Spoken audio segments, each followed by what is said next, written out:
오늘은 우리가 직면한 가장 심각한 사회 문제 중 하나인 노인빈곤에 대해 이야기해보려고 합니다. 다른 나라들과 비교해보면서 한국의 노인빈곤 실태가 얼마나 심각한지, 그리고 어떻게 해결해 나갈 수 있는지 함께 알아볼게요. 아침 일찍 지하철역 주변이나 동네 골목길에서 무거운 카트를 끌고 폐지를 줍는 어르신들을 본 적 있으신가요? 한여름 폭염에도 한겨울 강추위에도 쉴 틈 없이 일하시는 그 모습이 바로 우리나라 노인빈곤의 현실적인 모습이죠. 하루라도 쉬면 그날은 굶어야 하니까요. 이것이 많은 노인들의 현실입니다. 저는 평생 일했지만 지금은 손주들에게 용돈 한 번 주기 어려운 처지가 되었어요. 이런 말씀을 하시는 어르신들이 주변에 너무 많죠. 여러분은 혹시 이런 생각 해보신 적 있나요? 우리 부모님, 할머니, 할아버지는 과연 노후를 편하게 보내고 계신가? 이 질문 하나가 오늘 영상의 핵심이죠. 가장 충격적인 통계는 바로 한국의 노인빈곤율입니다. OECD 국가 중 1위, 무려 43.4%에 달해요.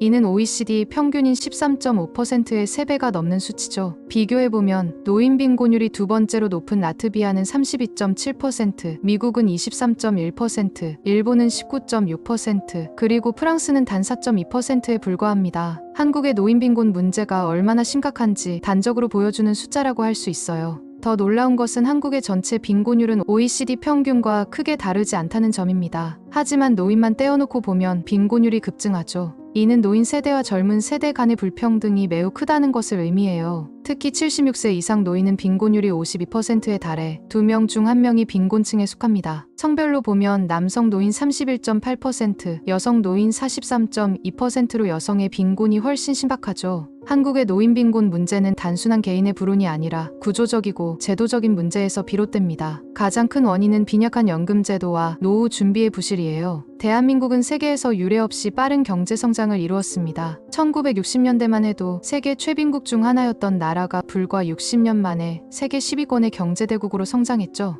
그런데 이 빠른 성장 과정에서 소외된 계층이 있었어요. 바로 현재의 노인 세대입니다. 현재 70대, 80대 노인들은 한국 경제 발전의 주역이었습니다. 그들은 전쟁의 폐허에서 나라를 일으키고 자녀 교육을 위해 모든 것을 희생했어요. 하지만 그들이 청년이었던 시절에는 현재와 같은 국민연금 제도가 제대로 갖춰져 있지 않았죠. 국민연금이 도입된 것은 1988년으로 이미 중년이 된 이후였습니다. 게다가 초기에는 많은 사람들이 연금의 중요성을 인식하지 못해 가입하지 않거나 최소한으로만 납부했어요. 우리 부모님 세대는 자녀가 최고의 연금이라는 생각으로 모든 것을 자녀 교육에 투자했어요. 이것은 많은 한국 노인들의 현실입니다. 하지만 핵가족화와 가족 구조의 변화로 자녀에게 의존하는 노후 생활은 더 이상 가능하지 않게 되었어요. 과거에는 부모는 자식이 모시는 것이라는 인식이 강했지만 지금은 가족 구성의 변화, 1인 가구의 증가로 어르신들이 혼자 살아가야 하는 경우가 많죠. 또한 한국의 고령화 속도는 세계에서 가장 빠릅니다. 고령화 사회에서 고령사회로 전환되는데 프랑스는 115년, 미국은 73년, 일본은 24년이 걸렸지만 한국은 불과 18년 만에 이루어졌어요. 2025년에는 초고령 사회에 진입할 것으로 예상됩니다. 이렇게 빠른 고령화는 사회 시스템이 적응할 시간을 주지 않았고 노인 빈곤 문제를 더욱 심화시켰죠. 그렇다면 이렇게 많은 빈곤 노인들은 어떻게 살아가고 있을까요? 첫 번째, 노인 일자리입니다. 한국의 노인 고용률은 31.3%로 OECD 평균의 2배가 넘습니다. 하지만 이는 긍정적인 의미의 활동적 노년이 아닌 생계를 위한 강제된 노동인 경우가 많아요. 우리 주변에서 흔히 볼 수 있는 택배 분류, 아파트 경비, 청소, 전단지 배포,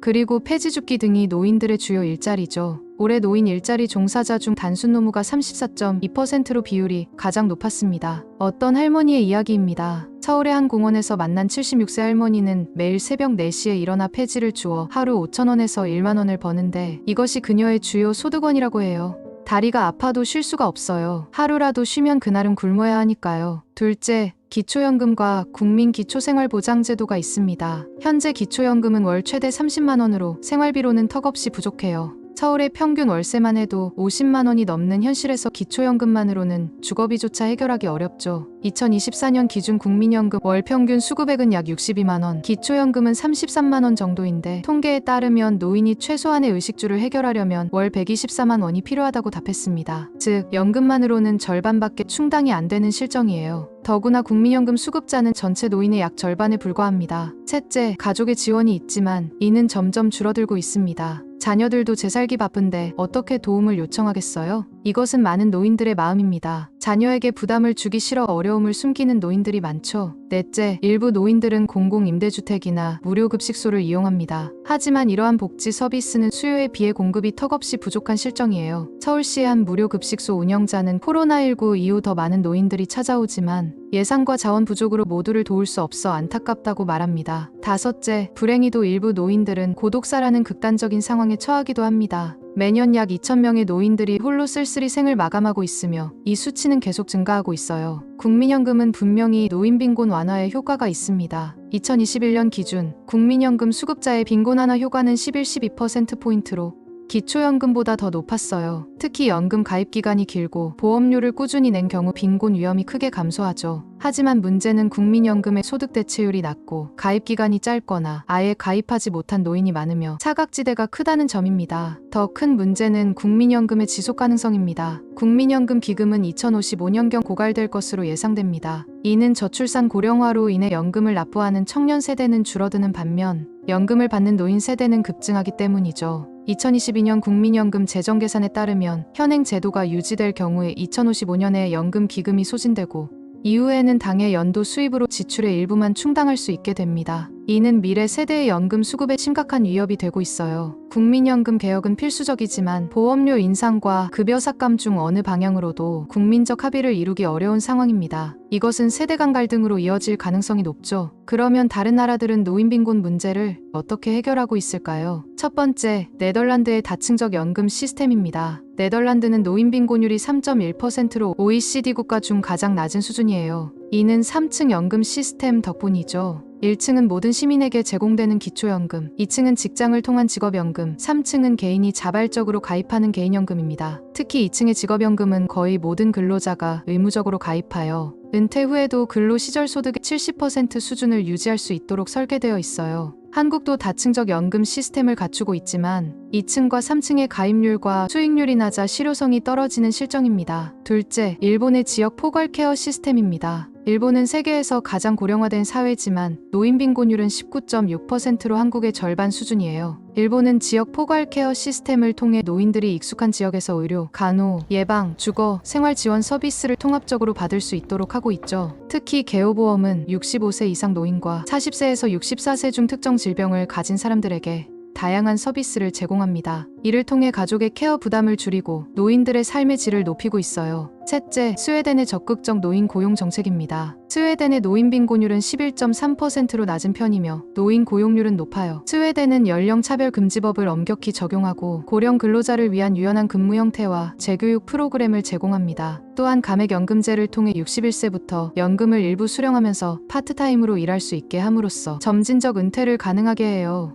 이는 노인들의 경제적 안정과 사회적 참여를 동시에 촉진하죠. 스웨덴 모델의 특징은 노인을 보호의 대상이 아닌 사회의 적극적 참여자로 본다는 점입니다. 넷째, 영국의 노인 빈곤 해결 사례입니다. 영국은 1990년대 후반부터 노인 빈곤 완화 정책을 최우선 과제로 삼고 연금 급여를 대폭 인상했어요. 그 결과 2,527%였던 노인 빈곤율이 10%까지 떨어졌죠. 다섯째, 캐나다의 소득보장보조금입니다. 캐나다의 노인 빈곤율은 12.2%로 OECD 평균보다 낮아요. 캐나다는 기초연금과 소득비례연금 외에도 저소득 노인을 위한 소득보장보조금을 운영합니다. GIS는 자산조사를 통해 지급되며 최저소득 보장 기능을 하죠. 특히 주목할 점은 캐나다가 1970년대에 40%에 달하던 노인 빈곤율을 현재 수준으로 낮추는 데 성공했다는 것입니다. 이는 적극적인 노인복지 정책이 효과가 있음을 보여주는 사례죠. 노인 빈곤 문제는 단순히 노인 세대만의 문제가 아닙니다. 이는 저출산 문제와 맞물려 심각한 세대 갈등으로 이어질 수 있어요. 한국의 합계 출산율은 2023년 기준 0.72명으로 세계 최저 수준입니다.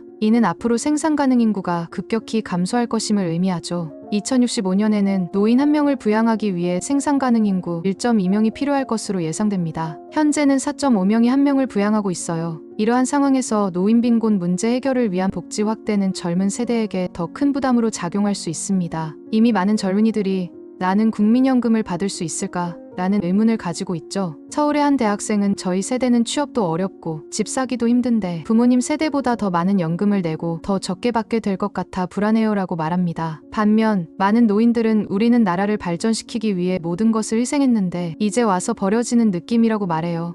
이러한 세대 간 인식 차이는 사회적 갈등으로 이어질 수 있으며 이는 노인빈곤 문제 해결을 더욱 어렵게 만들죠. 그렇다면 한국의 노인빈곤 문제를 해결하기 위해 어떤 노력이 필요할까요? 첫 번째, 국민연금 개혁이 시급합니다. 연금의 지속 가능성과 적정성을 동시에 확보해야 해요. 이를 위해 보험료율의 점진적 인상, 소득 대체율 조정, 그리고 기금 운용의 효율성 제고가 필요하죠. 특히 네덜란드나 캐나다처럼 다층적 노후소득 보장 체계를 강화해야 합니다. 둘째, 노인 일자리의 질적 개선이 필요합니다. 단순히 일자리 수를 늘리는 것이 아니라 노인들의 경험과 지식을 활용할 수 있는 양질의 일자리를 창출해야 해요. 스웨덴처럼 연령 차별을 줄이고 유연한 근무 형태를 도입하는 것이 중요하죠. 실버산업 전문가들은 노인들의 경험과 지혜는 귀중한 사회적 자산입니다. 이를 활용할 수 있는 지식 전수, 멘토링 등의 일자리가 늘어나야 합니다라고 강조합니다. 셋째, 노인 친화적 주거 환경 조성이 필요합니다. 일본의 지역 포괄 케어 시스템처럼 노인들이 익숙한 지역에서 필요한 서비스를 받으며 생활할 수 있는 환경을 조성해야 해요. 공공임대주택 확대, 주택 개조 지원, 그리고 세대 통합형 주거 단지 등이 대안이 될 수 있죠.